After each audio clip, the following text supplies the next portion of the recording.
इन हुकूमती मौक़िफ़ के लिए हमारे साथ मौजूद हैं शिबली फराज साहब। शिबली फराज साहब, बहुत शुक्रिया हमें शो में ज्वाइन करने के लिए। अजीब है कि कुछ अर्सा पहले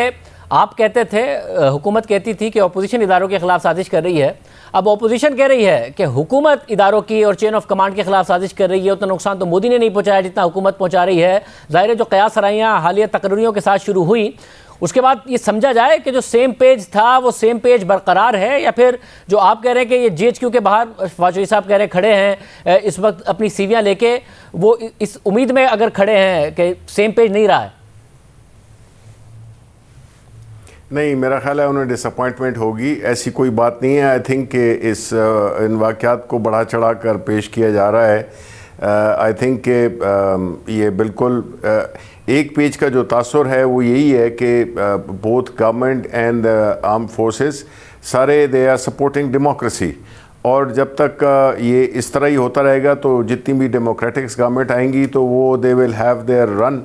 और स्मूथली। और ये सिचुएशन भी जो है आपने देखा होगा कि मुख्तलिफ ओकेजन्स पे इस तरह की बातें आ जाती हैं, लेकिन आई थिंक कि ये कोई इतना बड़ा इशू नहीं है। और वो लोग जो कि सिवियाँ लेके खड़े हुए हैं या जो अभी इस वक्त इस चीज़ को ब्लो अप करने की कोशिश कर रहे हैं, आई थिंक कि उनको डिसअपॉइंटमेंट होगी, बिकॉज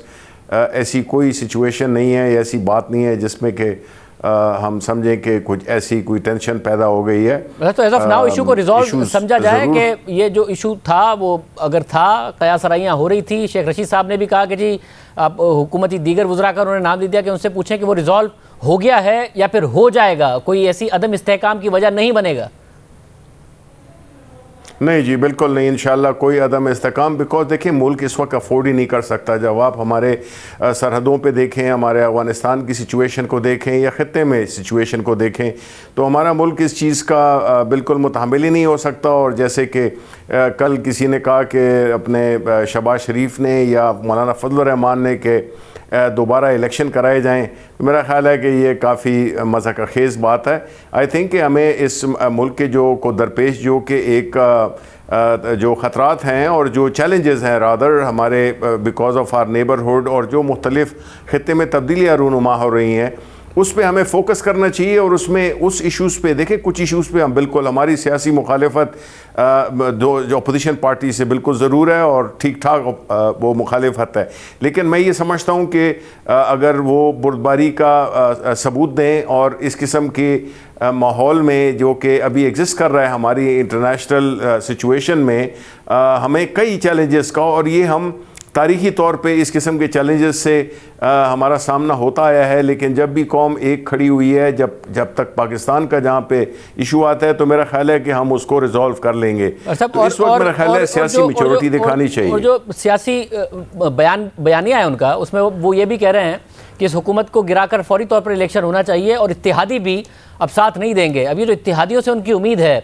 क्योंकि आपकी कोलिशन हुकूमत है, MQM काफ लीग भी सेम पेज पे रहेंगे आपके साथ?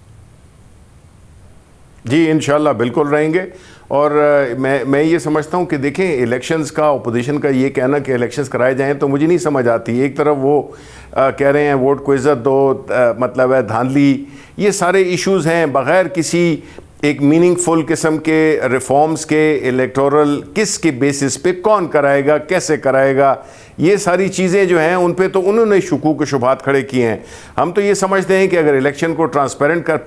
अहम क्या है, इलेक्शन अहम नहीं है, अहम ये है कि ट्रांसपेरेंट और क्रेडिबल इलेक्शंस हो, कि आने वाली हुकूमतों को इस चीज़ से वो ना हो, उसका सामना ना करना पड़े क्रिटिसिज्म का कि जी इलेक्शन में धांधली हो गई, ये हो गया, वो हो गया। क्योंकि अगर रहना है स्टेबल, तो उसके लिए जिस तरह के हमारी गवर्नमेंट प्रपोज कर रही है इलेक्टोरल रिफॉर्म्स को, जिसमें कि टेक्नोलॉजी का जिक्र भी है, जिसमें कि बाहर के जो हमारे जो तारिकीन वतन हैं उनको वोट देने का हक, ये सारी चीज़ें हैं, उसमें हमने जब उस पर इत्तेफाक हो जाए। इस सब के लिए ज़ाहिर अगर पार्लिमानी जमहूरियत है तो जिस तरीके से नैब का ऑर्डिनेंस है, वो नज़र आया कि वक्त था कंसल्टेशन का, वो नहीं की और आखिर में आके बुलडोज ही किया सारा का सारा मामला। तो क्या इलेक्शन पे भी यही होगा, या कम से कम मुशावरत के साथ और कंसेंसस के साथ जो एक पार्लिमानी जमहूरियत की खूबसूरती है उसके साथ आप आगे बढ़ेंगे, और वरना नहीं माने तो बस ठीक है फिर बुलडोज कर देंगे आप? नहीं, देखें, इसमें कोई शक नहीं है कि डेमोक्रेसी में अपोजिशन और जो हुकूमत होती है वो दोनों लाजम मलजूम होते हैं, लेकिन कुछ चीज़ें ऐसी होती हैं जिसमें कि अगर अपोजिशन बग़ैर किसी वजह के, बग़ैर देखे हुए किसी चीज़ को अपोज करे, जिस तरह कि हमने देखा है कि EVMs, पीपल्स पार्टी और ये पाकिस्तान मुस्लिम लीग नून, और ऑब्वियसली हम उसकी फजल रहमान साहब की तो बात नहीं करेंगे क्योंकि उनका तो कहीं इस तरह का वो नहीं हुआ, लेकिन जनरली बग़ैर देखी हुई चीज़ों को अपोज करना, ये मेरा ख्याल है कि जब इस तरह का एक तरफ तो आप हमें कह रहे हैं ना कि जी हम बग़ैर उससे कंसल्ट किए बुलडोज कर दें, दूसरी तरफ ये भी हमें इससे ये मखमसा हमारे सामने भी है कि हम जब उनको बुलाते हैं, उनको इन्वाइट करते हैं, प्राइम मिनिस्टर ने फ्लोर ऑफ द हाउस पे कहा हुआ है, हमने अपनी लेवल पे जो भी उनको एंगेज करने के लिए कि आके कम से कम वो देखें, लेकिन बग़ैर किसी लॉजिक के, बग़ैर किसी मंतक के अगर आप मुखालिफत बुराए मुखालिफत करेंगे तो हुकूमत ने तो जी मुल्क की बेहतरी देखनी है। एहतसाब और इलेक्शन ज़ाहिर है ये दो ऐसी चीज़ें हैं जिस पे कंसेंसस बहुत ज़्यादा लाजमी है, वरना एहतसाब इंतकाम लगने लगेगा, इलेक्शन में धांधली का नारा और लगेगा। अब उसमें मसला ये है कि आपके ऊपर एक डिस्ट्रस्ट है अगर अपोजिशन को, और आप चाहते हैं कि ये रिफॉर्म हो, तो आपको एक कदम आगे बढ़कर वो डिस्ट्रस्ट ख़त्म करना चाहिए, क्योंकि इलेक्शन कमीशन अगर सवाल उठाए, या आप लोगों ने जो इलेक्शन कमिश्नर का नाम खुद वज़ीर आज़म ने दिया था मगर सवाती साहब कहते हैं आग लगा देनी चाहिए, तो फिर उसके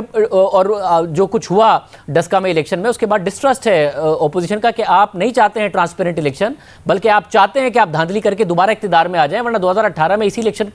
के निज़ाम से आप लोग इख्तिदार में आए हैं, तो वो डिस्ट्रस्ट आपने ख़त्म करना पड़ेगा। बुलडोज करेंगे तो चीज़ें शफाफ होने की बजाय और ज़्यादा ख़राब ही होंगी।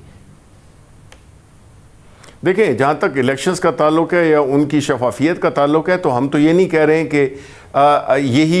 यही एक तरीका है, जो कि हम समझते हैं कि यही एक तरीका है। जहाँ तक टेक्नोलॉजी का ताल्लुक है, इस बात को भूल जाएं कि ये मशीन जो हमने बनाई है यही मशीन इस्तेमाल हो। ज़ाहिर है कि हम टेक्नोलॉजी की बात कर रहे हैं। दूसरी बात ये है कि देखें,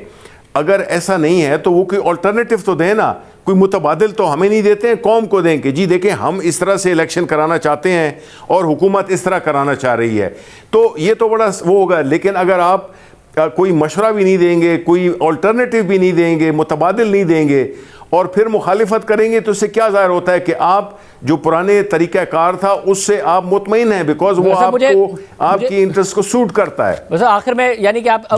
आखिर में बुनियादी सवाल पे वापस जाते हुए पहले सवाल पे, आप कह रहे हैं इदारे और हुकूमत भी एक पेज पर हैं, इत्तेहादी और हुकूमत भी एक पेज पर रहेंगे और इस तरीके से 5 साल पूरे करेंगे, कोई अदम इस्तेकाम नहीं आएगा, जो इशू थे वो रिजॉल्व हो जाएंगे या हो गए इंशाल्लाह।